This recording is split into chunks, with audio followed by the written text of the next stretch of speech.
listening to the IELTS podcast. Learn from tutors and ex-examiners who are masters of IELTS preparation. Your host, Ben Worthington.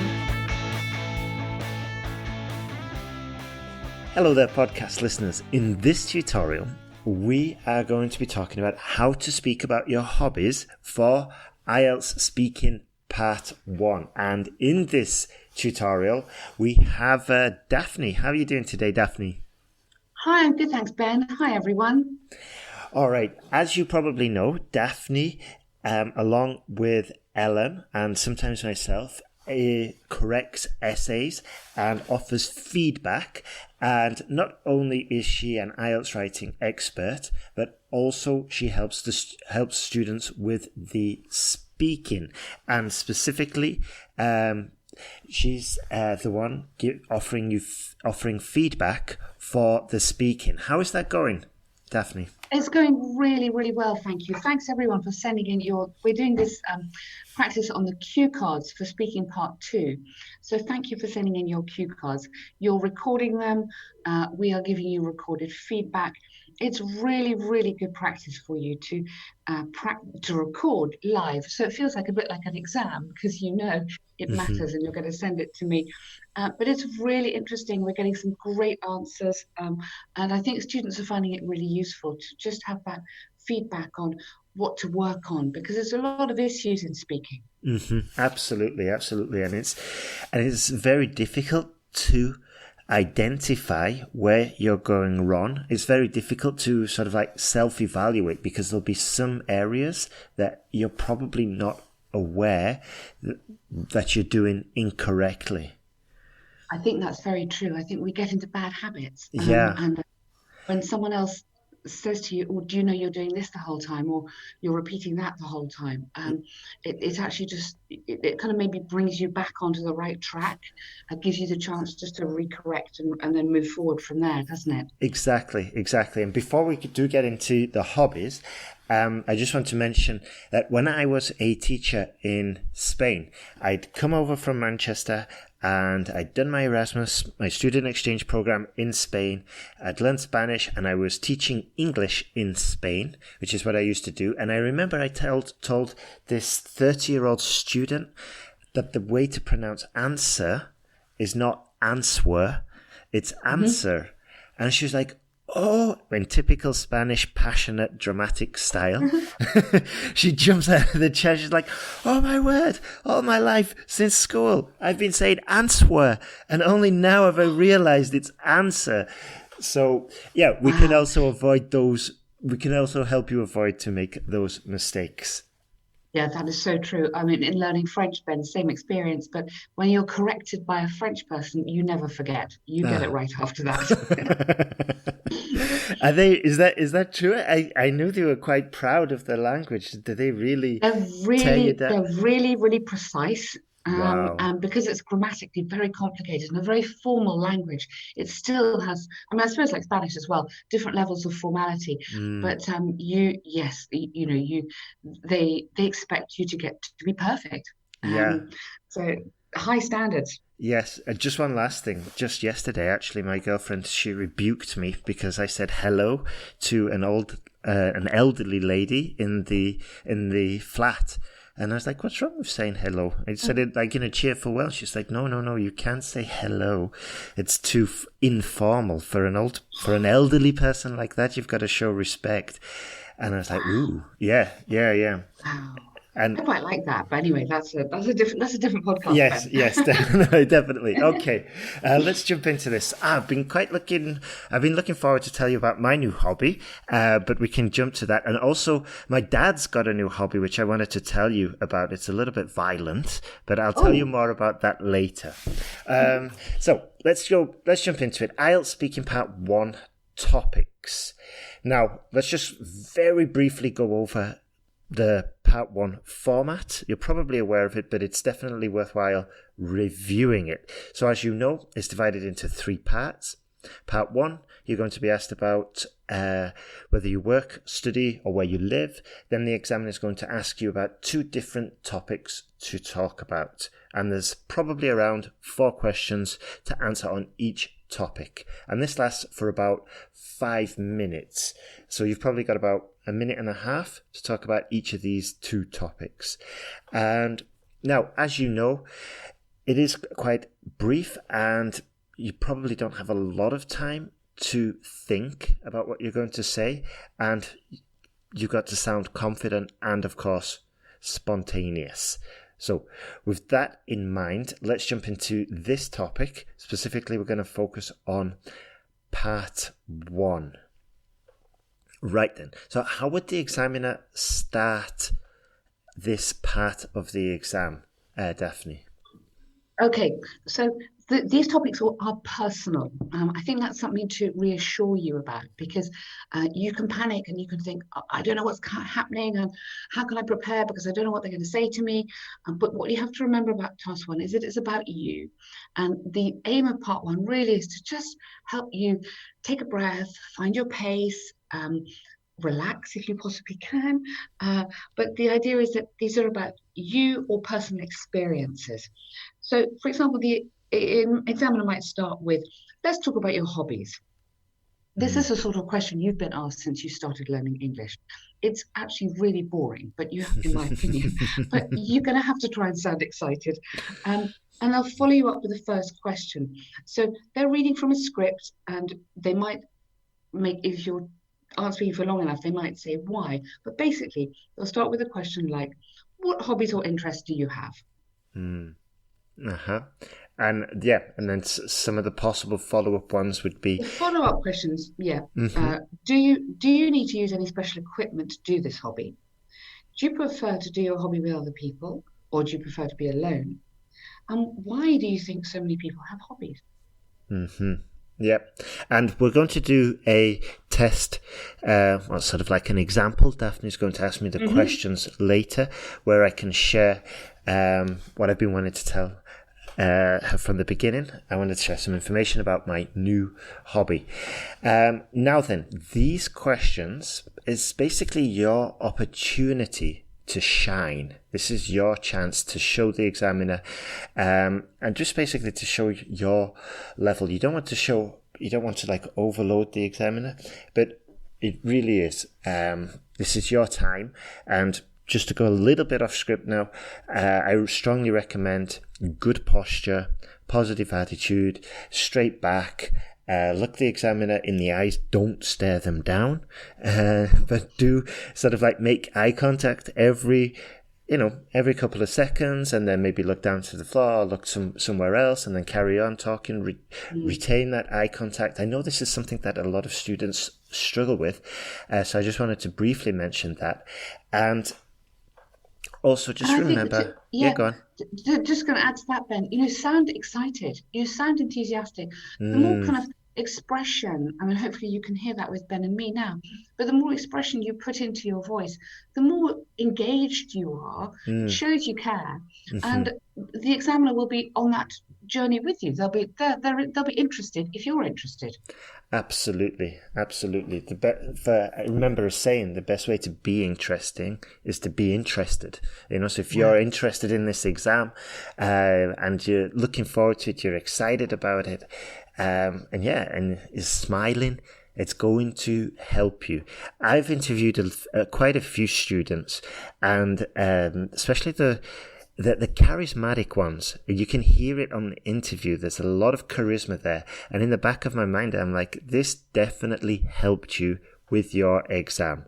You sat back, you leaned back in your chair, you smiled, you made the examiner smile.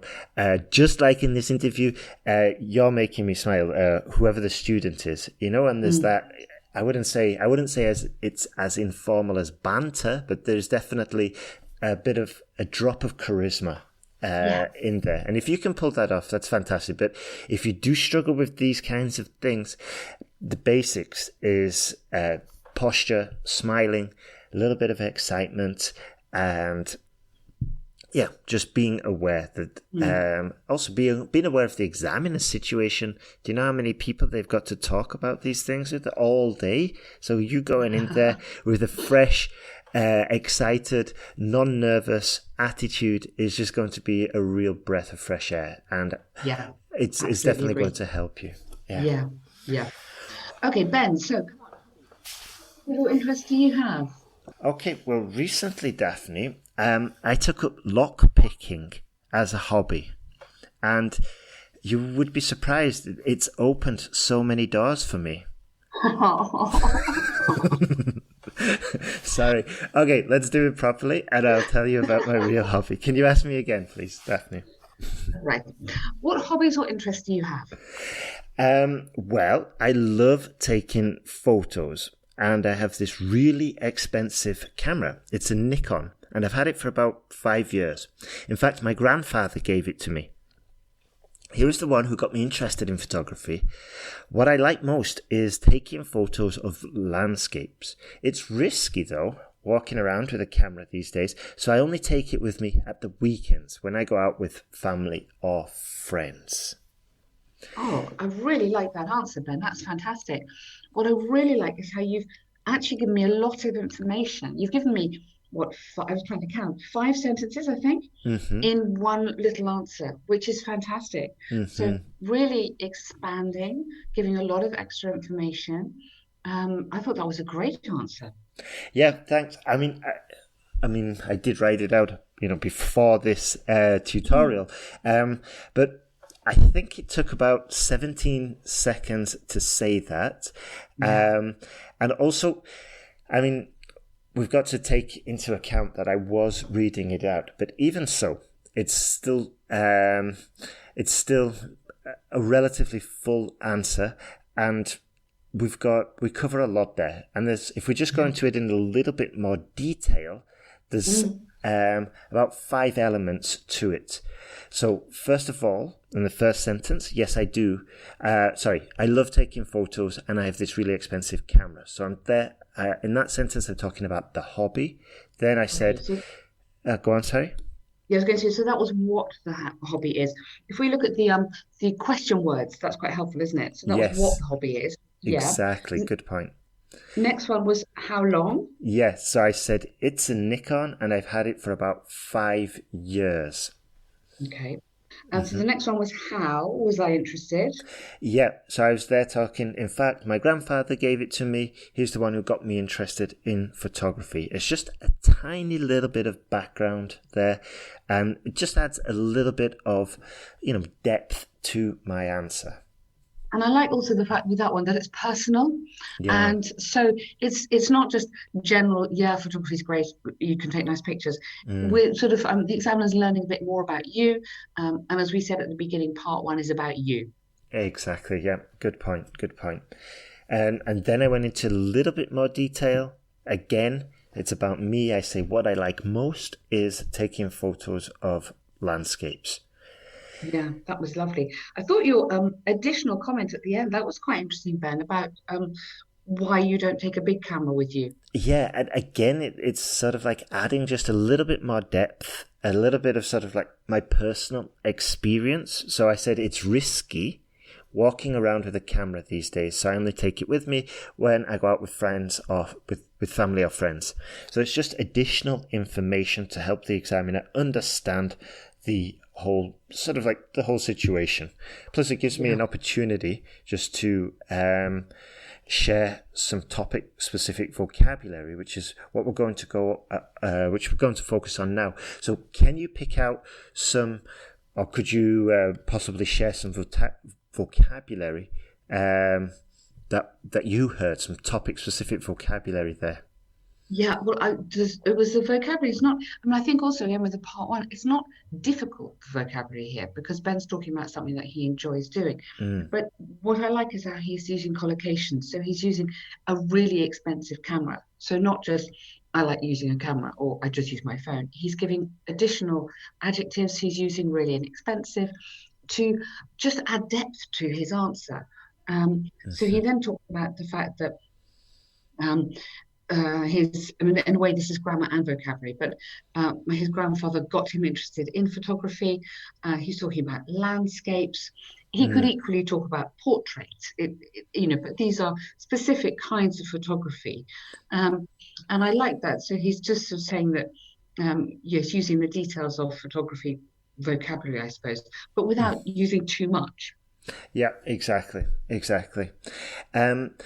So another point is the grammar there, and I used a very straightforward, easy to learn structure. It's basically I really like, and then gerund. I really like playing football. I love taking photos.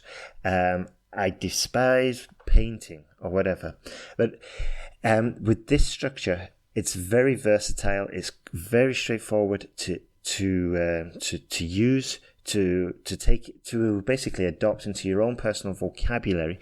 And if you are struggling with certain grammar structures, what I strongly recommend is doing a search for a translation booklet. And this is how I personally learnt a lot of Spanish grammar structures when I was learning Spanish a while back. But each day I would write out 30 sentences and just translate them from English to Spanish, Spanish to English, just back and forth.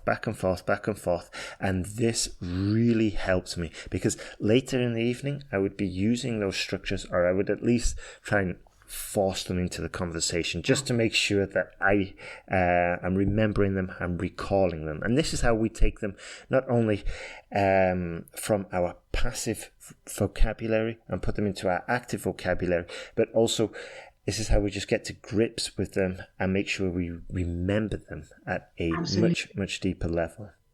And actually, just adding to the grammar is something that the examiner is looking for. And it's very easy when you're talking about hobbies just to stay in the present simple tense, because it just feels natural. And we do use present simple most of the time.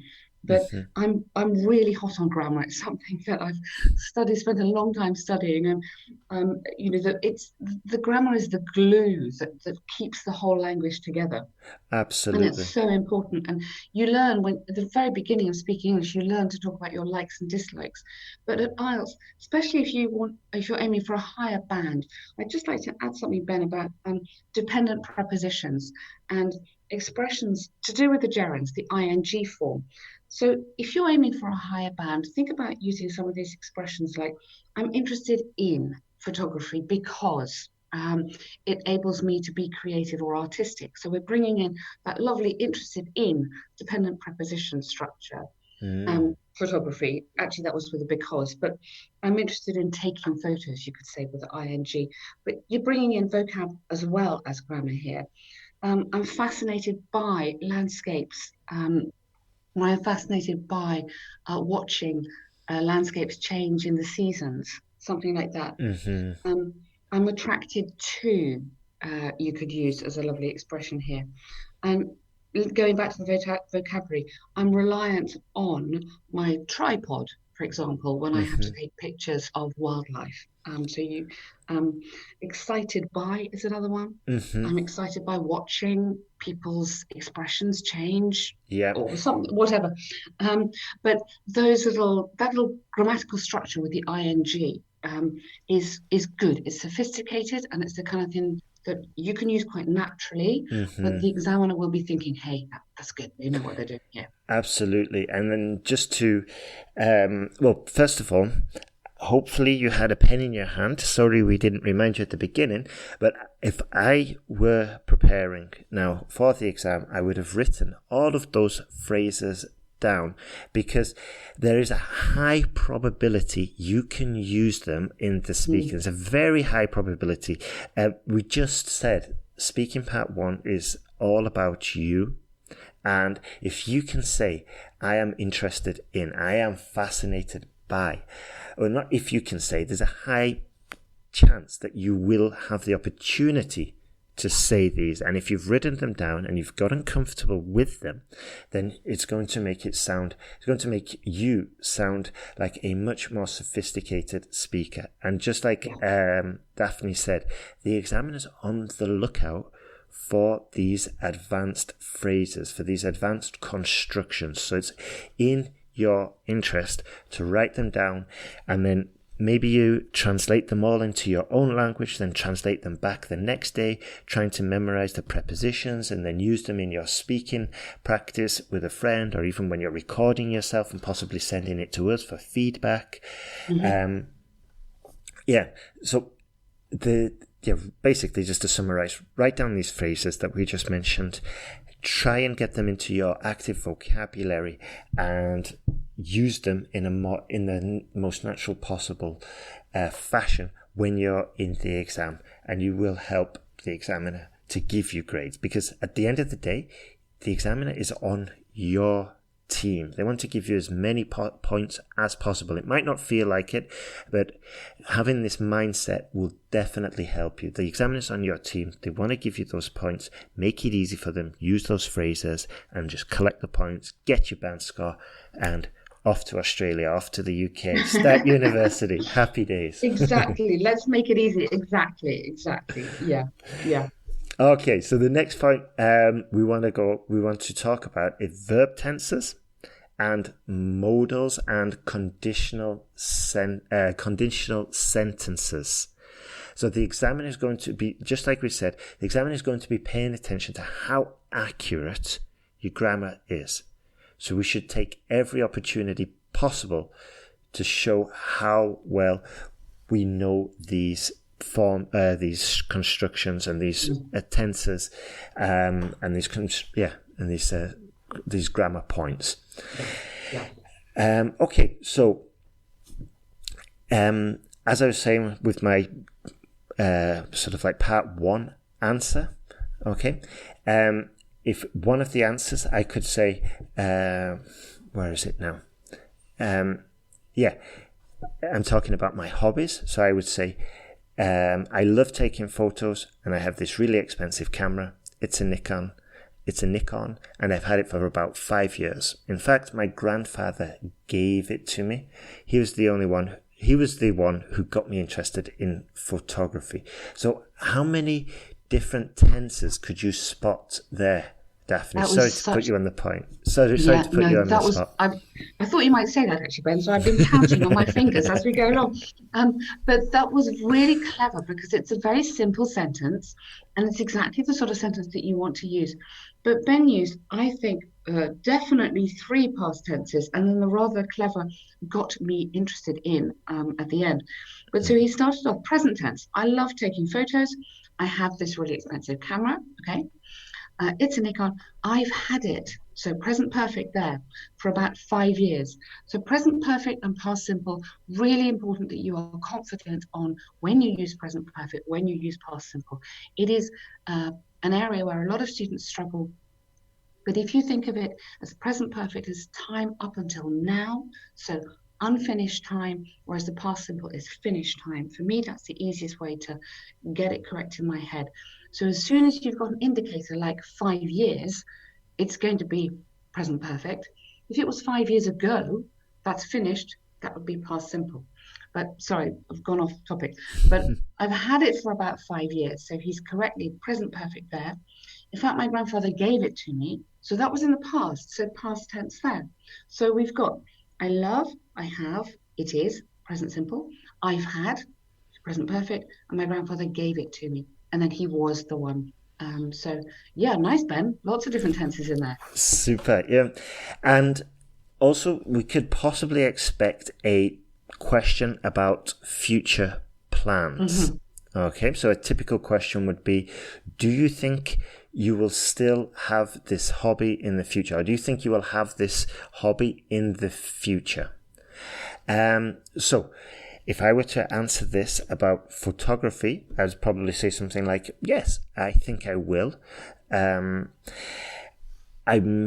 still youngish, but it's not a sport that depends on physical exertion, so I think I could do this for a long time, and I don't think there'll be massive issues going forward. So probably a little bit longer than necessary. But in that answer, I'm using the future tense, and I'm also acknowledging that I'm not going to be doing it I'm acknowledging that it's not a physical sport, and that I can probably keep doing it, so it won't be an issue. My physical, how would I say? I can't say downfall.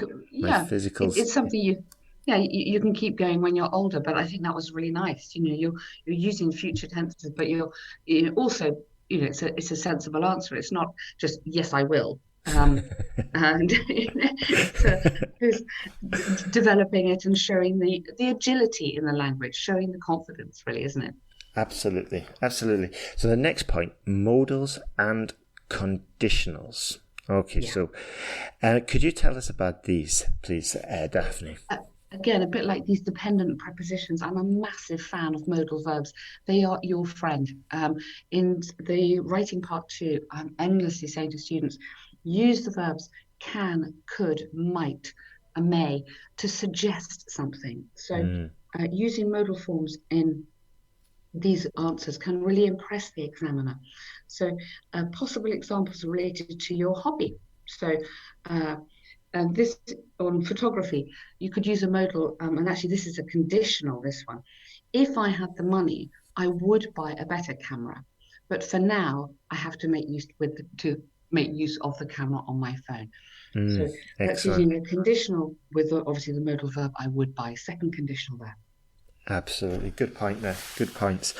Okay, so coming to an end now, just some final points that I would like to mention. Number 1, remember to organize your topic knowledge, not just in the speaking exam, but before you even get into the exam center. You want to make sure that you're familiar with all the special terminology associated with your topic. So for example, with photography, we might be talking about shutters, lenses, developing photos, developing films, and it's a good idea just to write it out. And I said this before, it's also good to just write about your home place, find out something maybe interesting, something unique. This way, I don't know, for example, in the exam, maybe you want to share something unique about your town or your city or your village, but you don't have the vocabulary because you don't know how to translate it before. You don't know how to translate it because you've never done it before. So this is why it's extremely important just to research ahead of time. Likewise, not just your hometown or your home city or whatever, or your country, but also your job or maybe your studies, because it's going to be you're going to be asked about at least one of those. Anything else that you'd like to mention, Daphne? No, I completely agree with you there, Ben. I think you can prepare for this one. Although you don't know what's going to happen, you can prepare. And I think you need to have 2 or 3 sentences or three sentences ready, like Ben had at the beginning, for each of these little questions. Get the vocabulary ready in advance. Know what the technical vocabulary is, because you're going to impress the examiner straight from part 1. That's a fantastic thing to do. So get prepared, and then you can relax and you can actually enjoy it. Absolutely. And should I tell you about my dad's recent new hobby? It's a little bit violent. Yeah, it sounds terrifying, Ben, but yeah. Well, I was quite surprised. I was on a Skype call with him, video call, and, because of this lockdown and everything, and he was there stabbing a clock. And I was asking him, what are you doing? You already know, don't you? No. Okay. He replied, he said, this is a fun way to kill time. Sorry about that. I think lockdown is I think you must be just researching bad jokes online. I think lockdown's having a different effect on all of us. Each person's reacting differently. Yeah. Okay then, students, that's it from us today. So if you are in lockdown and you're having a tough time, go and research some bad jokes, like I've obviously been doing. But also, just remember, it's a good time to make the most of it. You got time. You're not getting distracted by your job. You're not getting distracted by all the other things going on in life. You're at home.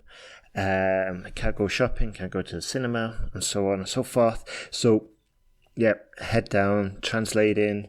Get working, good opportunity. And remember, if you're struggling with this, reach out to Daphne and myself and IELTS Podcast, and we'd be more than happy to help you there. So thank you very much for listening, and all the best with your exam.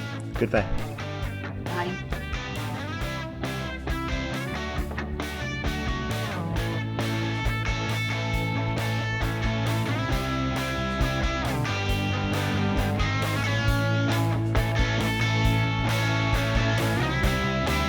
Thanks for listening to IELTSPodcast.com.